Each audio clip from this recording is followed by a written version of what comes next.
Student, this is Anupam Gambhir and you are watching Anupam English classes. Student, आज के इस video lecture में class 12 English Flamingo book poem 1 my mother at 66 जिसकी poetess Kamala Das हैं, इसका हम एक्सप्लेनेशन कवर करेंगे। एक्सप्लेनेशन स्टार्ट करने से पहले स्टूडेंट, जो हमारी पोएटेस हैं कमला दास, ये अपने पेरेंट्स होम से कोचिन एयरपोर्ट की तरफ जा रही हैं, कार में बैठ के जा रही हैं और जिनको सी ऑफ करने के लिए उनकी मदर उनके साथ जा रही हैं। उनकी मदर और पोएटेस कमला दास एक ही साथ पीछे की सीट में कार में बैठे हुए हैं और उनकी मदर को देखते हुए कमला दास फील करती हैं कि ये बहुत वीक हो गई हैं, शायद हम दोबारा मिलें या ना मिलें। ऐसे ही थॉट्स अपने माइंड में लाती हैं और लास्ट में रियलाइज़ करती हैं, अपने आप को कलेक्ट करती हैं और कहती हैं कि नहीं, होपफुली हम 100% दोबारा ज़रूर मिलेंगे। तो यहीं पे हमारी पोम ख़त्म हो जाती है। तो चलिए स्टार्ट करते हैं पोम का एक्सप्लेनेशन लाइन बाय लाइन। सबसे पहले अबाउट द पोएट दिया है, जिसमें आपको सिर्फ कमला दास पोएट का नाम ही समझना है, इससे रिलेटेड और कोई क्वेश्चन नहीं आएगा इसमें। कमला दास हैं इसकी poetess. Best students, before you read दिया हुआ है यहाँ, ageing is a natural process. जो हमारी बढ़ती हुई एज है वो नेचुरल होती है, सबकी एज बढ़ती ही है। Have you ever thought what our elderly parents accept from us? क्या आपने कभी ऐसा सोचा है, यानी कि पोएटेस हमसे पूछ रही हैं कि आपने कभी ऐसा सोचा है कि पेरेंट्स आपके बारे में, जब वो एल्डर हो रहे होते हैं, मतलब बढ़ती हुई उनकी एज होती है, तो वो हमसे क्या एक्सपेक्ट करते हैं? अब जो हमारी पोएटेस है कमला दास, वो पेरेंट्स होम से कोचिंग एयरपोर्ट की तरफ जा रही हैं। कोचिन एयरपोर्ट केरला में है। तो स्टार्ट करते हैं first paragraph. Driving from my parents home to Cochin last Friday morning I saw my mother besides मी। अब हमारी पोएटेस कमला दास कह रही हैं कि जब मैं पेरेंट्स होम से कोचिन की तरफ जा रही थी, तो पिछले फ्राइडे की मॉर्निंग को, तो मैंने अपनी मदर को देखा जो कि मेरे साथ ही बैठी हुई थी। Those open mouthed, her face ashen like that. Those की मीनिंग स्टूडेंट होती है शॉर्ट स्लीप, यानी कि झपकी लेना। तो जो उनकी मदर उनके साथ पीछे की सीट में कार में बैठी हुई थी, वो सो रही थी, झपकी ले रही थी और उनका जो माउथ है वो ओपन था और उनका फेस एशन लाइक की मीनिंग है स्टूडेंट वेरी पेल या लाइक ऐश। तो उनका जो फेस है वो बिल्कुल राख की तरह उनको दिखाई दे रहा था। किसको? हमारी पोएटेस को। Of a corpse and realised with pain. यहाँ कॉप्स डेड बॉडी, कॉप्स की मीनिंग डेड बॉडी होती है। अब वो अपनी मदर के फेस का कंपैरिजन एक कॉप्स यानी कि डेड बॉडी के साथ करती हैं। कहती हैं कि ये तो बिल्कुल डेड बॉडी की तरह उनका फेस दिखाई दे रहा था।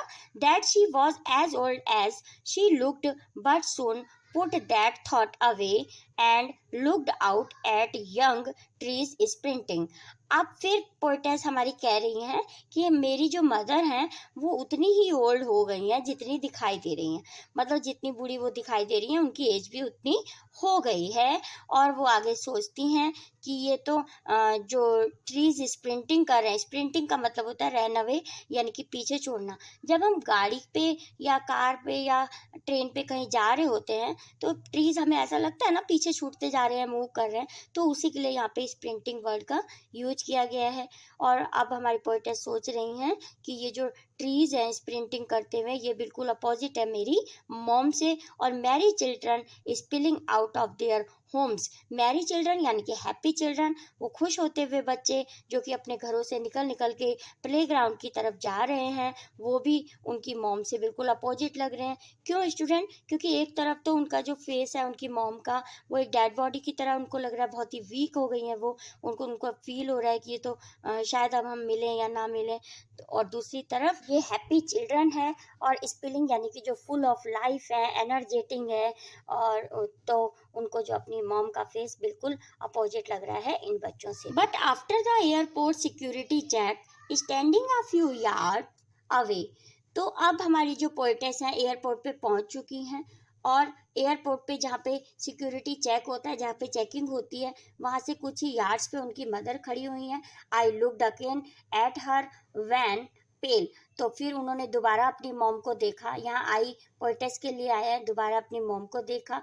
वैन यानी कि वो बिल्कुल कैसी दिख रही थी, फिर से उनको कलरलेस दिख रही थी, बिल्कुल पीला फेस यानी कि कलरलेस उनका फेस हो गया था।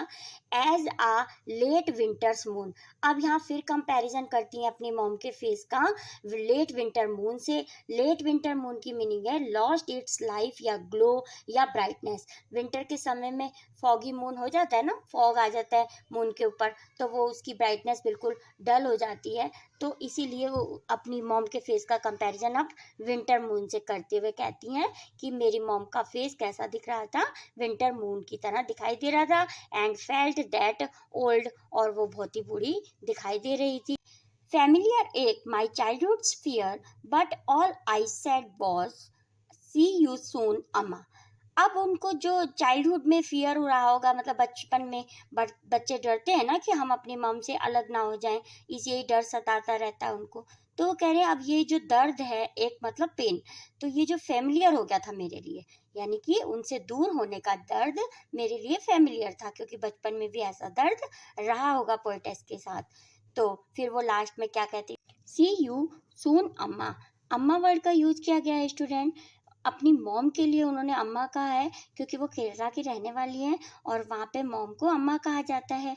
तो लास्ट में वो कह देती हैं कि हम दोबारा मिलेंगे, all I did was smile and smile and smile. और इसी के शब्द के साथ वो एक ब्रॉड सी स्माइल करती हैं। 3 बार स्माइल यहाँ यूज किया गया है स्टूडेंट। फर्स्ट स्माइल का मीनिंग रियलाइजेशन है, क्योंकि वो रियलाइज करती हैं कि मैं अपनी मॉम से फिर मिलूंगी। सेकंड स्माइल है ब्रेव फ्रंट, वो बहादुरता से स्वीकार करती हैं कि मैं अपने मॉम से वापस आऊंगी और मिलूंगी। और थर्ड स्माइल स्टूडेंट होप है। होप की मीनिंग यहाँ दी गई है, hope of seeing her mother in the next time. Hopefully 100% वो होप करती हैं, आशा करती हैं कि मैं अपनी मॉम से दोबारा आऊंगी, वापस आऊंगी और अपनी मॉम से मिलूंगी। इसी के साथ हमारा स्टूडेंट ये पोम यहीं पे कंप्लीट हो जाती है। I hope this video lecture is very helpful to you. If yes, please like this video, share this video and also comment on this video. Thank you so much for watching. मिलते हैं next video lecture में, तब तक के लिए bye.